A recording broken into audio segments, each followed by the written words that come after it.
hello everyone र अहिले चाहिँ भने अनुकाले के बनाएको अनुका बिरयानी ला भात गिलो गिलो भइछ किन चाहिँ बनाएको बिरयानी चाहिँ आज चाहिँ तँ आएको छ भनेर मात्रै बनाएको न बनाउने पनि छैन म आउँछ भनेर चाहिँ अहिले चाहिँ बिरयानी बनाउँदैछ सो अब रेडी भइसक्यो हामी चाहिँ फिट्नु आँटेको हो गाइस अन्त यहाँ चाहिँ यत्रो ठुलो बोल राखिरहेको छ सो अब हामी चाहिँ फिट्नु आँटेको अब यहाँ फिटिसकेर चाहिँ तपाईँहरूलाई देखाउँछौँ ल गाइस भात गिलो गिलो भइछ तर मलाई धेरै मनपर्छ ठिकै छ यतिको बिरयानीमा चाहिँ फुटहरू हुन्छ नि त बहिनी अब मैले चाहिँ यसरी बनाएर फिर्छु हो अरूले चाहिँ के भन्छ अरूले कसरी बनाउँछ सब्जीमै पानी हालेर बनाउँछ नि त अहिले यसरी फिटेकै मनपर्छ अस्ति नै तैँले बनाउँदा पनि फिटेरै बनाएको थिएछ है यसले बनाउँछ चाहिँ अलिक फिटेरै बनाउँछ हो सो अहिले तपाईँहरूलाई रिजल्ट देखाउँछु ल फिटिसकेर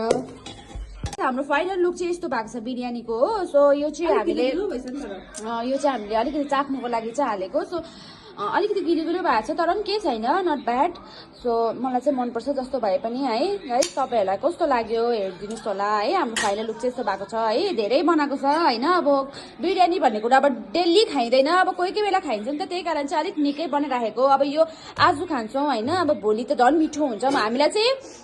आजभन्दा मिठो चाहिँ कहिले हुन्छ है भोलि बिहान हुन्छ हो सो भोलि पनि खान्छौँ है अब हेर्दै गर्नुहोस् होला है अब यसले बनाएको है यो बिरयानी चाहिँ यसले मलाई पहिला नै गाइस जहिले पनि यसले म यसलाई भेट्छु नि यसले मलाई बिरयानी नै बनाइन्छ अस्ति नै मैले ग्यान्टोकमा भेट्दा नि यसले मलाई मम्मीको रुममा धरि बिरयानी बनाइदिएको थियो मलाई होइन सो मलाई चाहिँ पुरा मनपर्छ सो हेर्दै गर्नुहोस् होला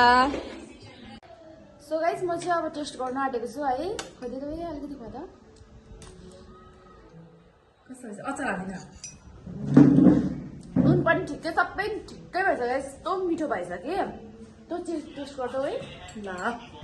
अचारै हालिदिनुहोस् यो अचार आज रायताको लागि चाहिँ दही पाइन हामीले भोलि ल्याउँ है दही भोलि बिहान